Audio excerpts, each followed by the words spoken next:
he's asking, if he kind of insists on meeting closer to him, every once in a while I have. I'm not saying this is a hard and fast and you have to, like, all of these are recommendations and guidelines.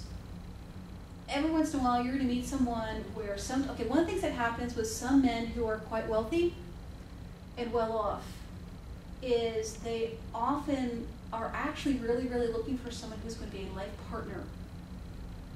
And they want to be careful, especially, I want to say, especially around here, and there's another feel and flavor to, especially around here, also in Silicon Valley and New York and other areas. Especially around here, Orange County, Real Housewives of Orange County.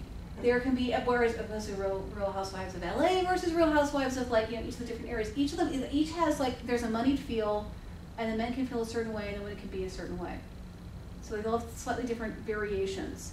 But around here, there could almost be that feel of, if he's wealthy, that he's checking for, yes, she's a woman, yes, there's certain stuff I'll be doing as a man to cherish her. However, it's like all women were a bit high maintenance. There's high maintenance and then there's high maintenance, you know, so it's like, they know, it's like, hello, we get our hair done, we look good, all these sort of things.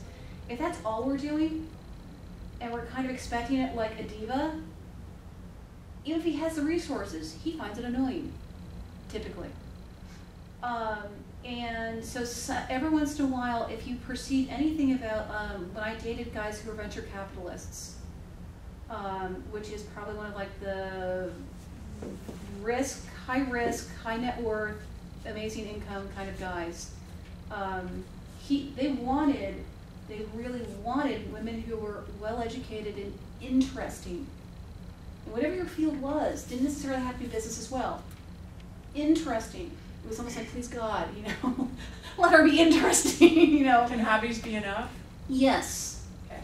It was. Interesting hobbies. Yes. Okay. It's just to show that you're someone who has something, you bring things to the table other than our beauty. And they do want women who are beautiful, but it's not always about, are you a supermodel? I know some men, oh yeah, like, we have talked about it, you know, and I know them, so, like, I'm like, he's not just BSing me. He's not just deluded, thinking that, oh yeah, beauty doesn't matter. It does. He understands, like, it matters, and it matters to the extent that really is about, like, relationship qualities, and, like, is this someone who understands and, like, isn't only about the money of stuff, that she has her feet on the ground, and that she could also go to Denny's or IHOP. We can also go to, you know, I've been to, like, one of the, like, the top restaurants in the world, and I can do it, and I know how to dress and all those sort of things. I'm sure I stick my foot in my mouth there as well. It's not my etiquette's perfect or anything like that, but it's like that ilk of men. Some men will say things like in the profile, I want a woman. I want a woman who's comfortable wearing blue jeans as she is a ball gown. I've written this at my blog. I grew up in the arts,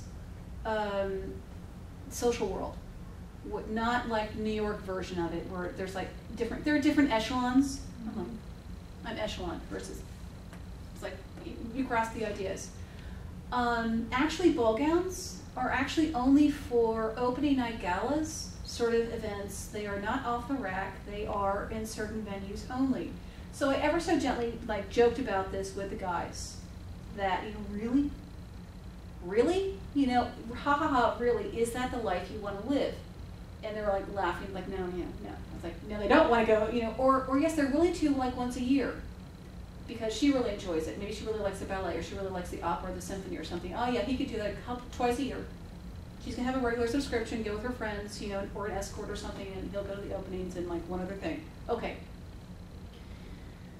However, what he really wants, this is where it's like, it's not the attribute, it's the character. What he wants is a woman who has some flexibility, where she has some down-to-earth qualities, and she's a lady. So there's that. The guys who are in the sort of, like, the top quality, I often describe them as top quality men, and it's not only about income or net worth, but there's usually some interesting combination of this, is they want a woman who will maybe not exactly meet them halfway, but go a little bit further towards them, because what he's checking for is that she's not so high maintenance that she's just expecting to crook her pinky and have him come to her. So, but then they're more likely to meet you like for a Sunday afternoon date or a Sunday early evening coffee or wine as opposed to a weeknight. They're not expecting you to schlep it on a weeknight. Sunday. But that'll be okay.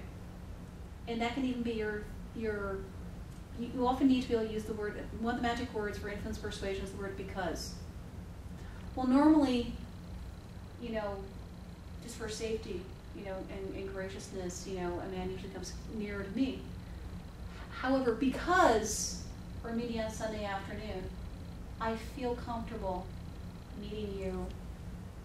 Not quite exactly. I still almost want like it that it's like 1/3 you, 2/3 him, as opposed to halfway. Okay, he's got great network and all this sort of stuff. You still got to make a little more effort.